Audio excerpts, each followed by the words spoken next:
Another example. A couple of years ago, Cyril Ramaphosa comes here. President Museveni gives him 51 cows. Yes. Yeah. I love that. Ankole cows. Those cows, which, whatever they're worth, $1 million, 2 million, 3 million, Yeah. 3 million, whatever they're worth. Yeah. The cows are in South Africa being sold for 65 million, which is 200 million shillings. Right? Yeah. That's one cow, one Ankole cow. It's well fed, it's what? Wait. So just stay in that pocket and think about it. A well-fed Ankole cow can be worth 200 million shillings, $60,000. Obviously, the thing about these cows is because they require provenance, ancestry, but it tells you that the world's ultra wealthy are willing to spend money on an item which is special, which is exclusive. So why hasn't someone figured out how you can make Ankole cattle the number one source for the ultra wealthy? You can have 2 jets and 1 Ankole cow. Because you do that like this, we're out of poverty tomorrow, Agi, tomorrow. That is true. Mbadde ku TikTok nga scrollinga nenga ku clip. The first thing ekizze mu mutwe gwange nti zino mboozi za podcast.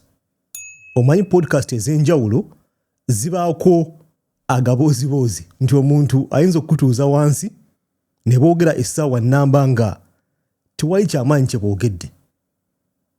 Naye I went on a rabbit hole before commentinga to educate myself nti omwami we byayogerako are they true oba atulimba oba alimbiboozi. And my God, was I wrong? Kyenzudde oba kyenjize olunaku lwaleero. I think it's one of the biggest lessons that I've learned this year. An Ankole cow can cost sente omwami z'agambye. It's crazy. Nti ogenda ku internet, there are even auctions. Mu South Africa nga abantu bazirwanira. It appears to be gold somewhere. Nenga from ggwanga lyaffe, I believe, osobola okufuna ente, temunkotinga wano, between $5 ne 10. Naye it appears that an Ankole cow out there can cost $60,000 egya dollar. I was in shock. Kwegamba oyinza okugamba nti kyabugagga. It's wealth. Naye ng'osoogera mu Western Uganda n'osangayo omulaalo ng'alina ente tezigambika. Maybe that's why omuntu ayinza okutta ku lwente kuza abantu bakambwe ebituuka ku nte zino ez'amayembe amawanvu gati. Of course nga nkugambye, this is a subject I had no idea about. Naye rabbit hole entutte before and I learned so much things I never expected existed mu bulamu buno. A cow going for $60,000 egya dollar. Nkimanyi gwandabo oyinza okuwakana. What I did, nfunyeyo ka clip nga waliwo farmer omu e South Africa abyogera. Watch. So we make sure none of our other cattle that we have mixes with them, because this is a sentimental value and the values are very, very high. From US dollars, 65,000 US dollars, it can get to up as 300,000 US dollars. So we make sure there is no crossbreeding at all. Wow. Ente emunge ekostinga sente zitagambika. Imagine the opportunities singa twali tuyinza okuze exportinga to other countries. Nga otunda ente emu n'ekujja mu bwavu. Lwakuba one thing I've seen nti they carry disease. Nga we nagambe, don't call me on this, si the expert mweno field. Nti they carry disease, so mu nsi ez'enjawulo batera okuzigana naye mbu zina ennyama ey'enjawulo. Maybe that's why mu ggwanga lyaffe we don't fall sick so much. Ebintu nga cardiovascular diseases, pressure, diabetes, of course bijja kati naye nga mu myaka emikadde tebadde bingi. Maybe that could explain why kwostulya ennyama eva mu ntenga zino. It's amazing stuff. Waliwo omwami gwe nalabye, I think the clip yabadde ku UBC. Yava ku UBC. Nga akunyonyola subject yemu about the same cows. Watch. You saw in the G20 the iconic picture of the Ankole cows. That was in the background of the meeting of the members of the G20. I'm happy to say that the Ankole cows here in South Africa, in Southern Africa, it's an amazing animal. Sometimes during auctions, Ankole cow is going for 2 million rand. That is close to 400 million Uganda shillings. So we have a lot of indigenous products in Uganda, including now the Ankole cow, that can be our signature, product to sell to the world. Like we have seen, Ankole cow has picked up in Southern Africa, and there are more opportunities that I think engagements that we are having and the MOUs that we have signed over the years should help to unveil. Amazing stuff. Ngawe na Gambia, this was a big learning curve. Olwalero. Mbade sigena kola video no, but I was so amazed by how much you can make out of a single cow. Singa ofuna opportunity ejifulumya egwanga netuuka mu areas entuufu. There is real money awo.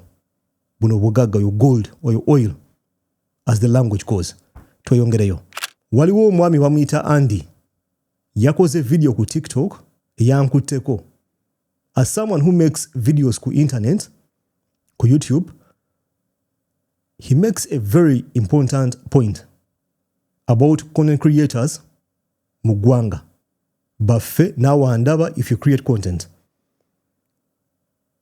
We lack direction. Chankuteko nnyo. Nti content waffe ali asurroundinga nnyo ebibozibozi, sometimes ebyekisiru. You'll agree with me. Nti either abantu bali mu kwevuma, tuli mu kwogera ku nyash, tuli mu kusaawo mbeera, we are putting other people down, obanga wo omuntu gwe tulumba. Kwegamba omuntu ayinza okugamba nti 90% of the content tagattako nnyo. Kibozibozi kyakumala budde. Kwegamba be vibe. Tubeera be vibe. It's a very important message that I think omuntu yenna akola videos oba are planning okola videos, you should consider before you jump into it. Watch.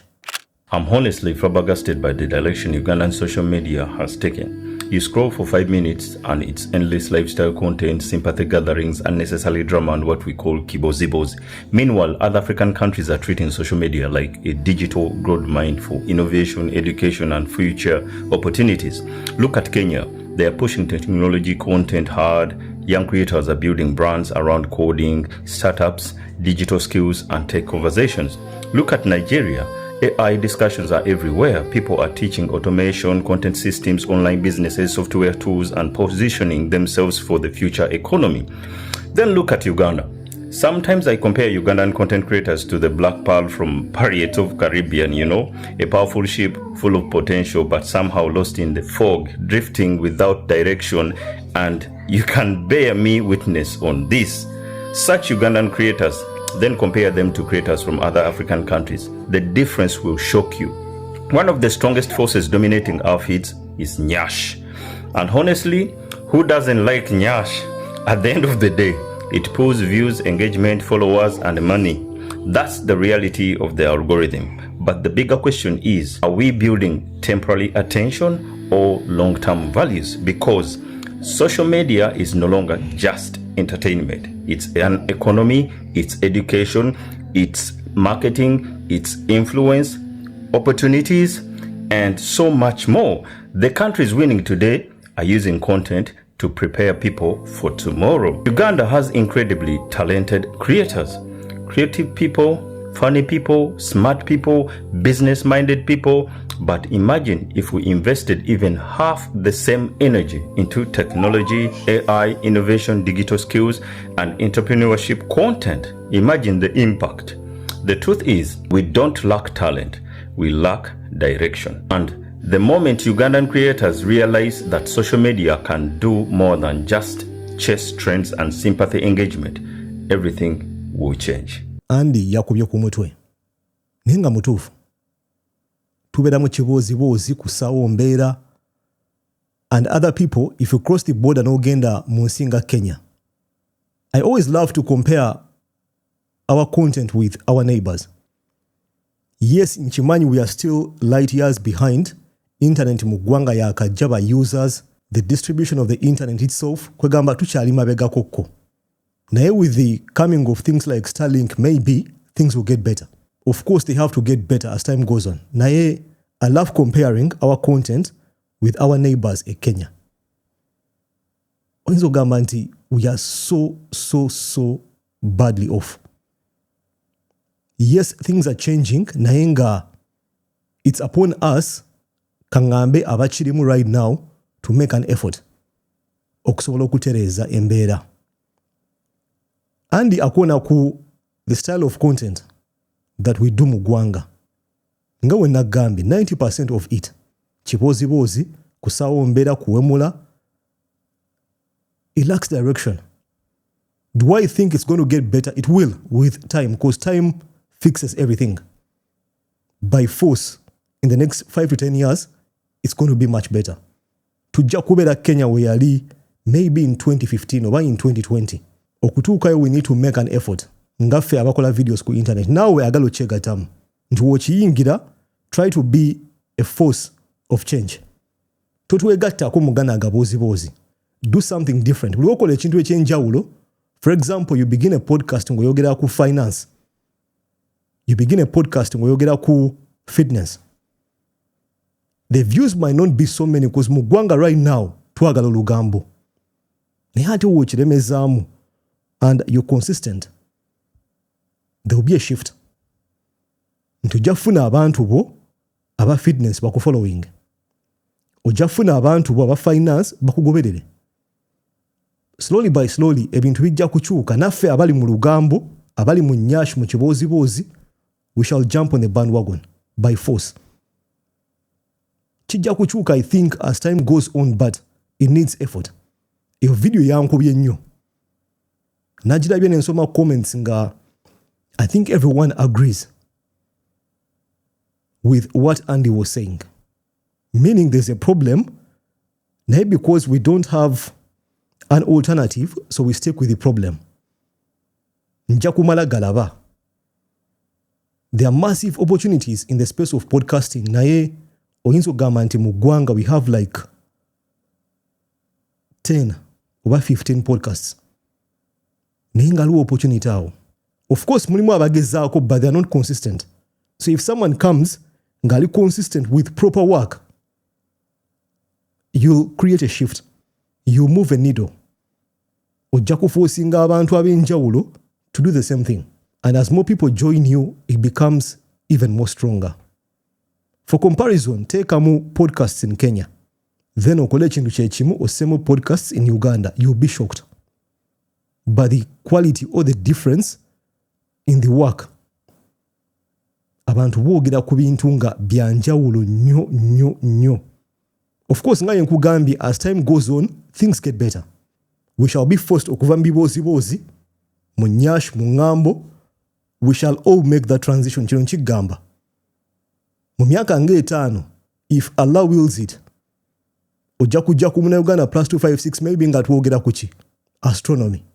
Nga twogera finance oba health. Bijja kukyuka by force. Tujja kuva mu lugambo. But Andy made a very important point. As content creators mu ggwanga, we lack direction. We are focused more on kiboozibozi. Without content, gwani gavumenti agattako nnyo. Osoogera no scrolling nga indeed you're not getting value in whatever you're watching. You can scroll for hours and hours. Nga toli kufuna value. You find 1 or 2 people offering value. Ninge ebisigaye tuli mu ŋŋambo, ne yakoze kino, avumye ono, kwegamba tusaawo mbeera, we are spreading rumors. But I believe it will get better. N'aba Kenya began like this. Why am I saying Kenya? Because batulinanye. Sagala gamba of America, those are billion light years away. Let me stick to our neighbors. We share the similar climate. We share a border. We speak almost the same language aboogera oluzungu ne Swahili. So yinza ogamba nti it's fair we compare ourselves with Kenyans. Tukyali mabega kokko, but I think things will get better. Bwe binaagaana nga tugende Dubai. Speaking about Dubai, General came out n'agamba nti why do people go to Dubai? Mwagala yoki wookya. Oyinza ogamba nti kaakutte bannayuganda bangi. Naye nga I don't know if the general is aware nti embeera mu ggwanga si nnyangu. Things are not easy. Embeera mu ggwanga eyinza okkunyiga n'ekussa ku kisenge nga you don't have a single option. N'ogamba kangende omusana gunzite, kangende Saudi, I die of dehydration. Naye ng'oyinza ofiira enjala ku ground. Embeera eyinza okkunyiga nga tolaba kiddako. So simanyi oba general is aware, but this is the reality eri ku ground. As the saying goes, ku ground ebintu biralamuko. Of course, I saw some people under that clip nga bawagira embeera eyo. Nga bagamba ogende otya mu ddungu, mpozi nga embeera tekunyigangako. Mpozi nga life tekudiscipliningangako n'ekuteeka mu nfo where you don't have a single option. General yagambye bw'ati. Watch. To find people going to work in Dubai, what are you going to do in Dubai? A desert. Dubai. What are you going to do in Dubai? When I go there, I pray that I come back quickly. The temple, the climate, the what. You live paradise here. This is paradise. You go to work in those places. It is inferiority complex, ignorance, poor leadership. Generally, ebintu ku ground birala. Obulamu si bwangu. A city life is not easy. Mulimu abantu of course nga bo kibakolera nga bakuba akajji ku ground, and everyone kino nkigamba omuntu yenna ali mu diaspora, ali mu ddungu, ali America, ali Bungereza, ali Europe, yandiyagadde okubeera ku ground. Amajja gawuuma ng'oli waka, kino nkigamba. N'oba ofuna akakadde kamu kasinga obukadde 10 nga toli waka. Sente ewuuma ng'oli city. Ng'okimanyi njafuna akasente kange ngene nfuna akokulya ku weekend n'abakyali bange mbalabe kwegamba even the mental health. You at home is home. Nga General wagambye it's paradise, naye embeera ya njawulo ku ground. Embeera ekakaba na Uganda ne basikinga alternatives that are so harsh. Omusana, omuzira, those are extremes. Wandigambye nti omuntu omuddugavu eyakulira ku equator was not born to survive in those conditions. Nti ogenda mu muziro oli Canada gukuba. Ne gukuba ne gukutuka ku gumba. Ogende Saudi, I've never been there, naye nga omusana gukuwocha. N'ogamba singa ndi ku ground. Lwakubanga ku ground biralamuko. Ng'otuukawo enjala ejjokutta. Ogattagatta ebintu tebigatta. Osiba wano tebisiba. You have no choice but to leave your home, to leave your paradise, oveewo ogende. Oyiye obulamu, maybe things will get better. Maybe. Osobola okutuuka eyo ne bigaana. But at least oba ogezezzaako. Talking about Uganda, waliwo ka clip ako nga investor akunnyonnyola engeri Uganda gy'ekyukamu. Leero tuli wano, enkya tuli wali. Watch. Why do Ugandans move on so fast? You start following a case, along the way, they jump to something else. We started following the case of Okello. Before we finished, they said, someone bought a Rolls Royce. Well, we said, okay, let us follow this case. We started following the case. Before you know, Arsenal came in. Arsenal was confused. I don't know. Even as we speak, people are still confused. Very confused. Me, I was thinking, we first go, step by step. First kill Okello. After killing, then we go and sell our Rolls Royce. After selling the car, then you can continue celebrating the one of Arsenal, because the one of Arsenal you cannot deny. You have to celebrate whether you support or you don't. You have to celebrate. But all I'm saying is you have to follow, chronologically, step by step. You cannot jump from one case to another without finishing this one. We need to focus. You're gonna let us focus. You are jumping there. We're jumping too much. Let's go step by step. For example, okay, let me ask now. Where is Okello? No, where is Okello? Nobody knows. You put jump here and there, here and there. Focus on one thing. Where is the lie?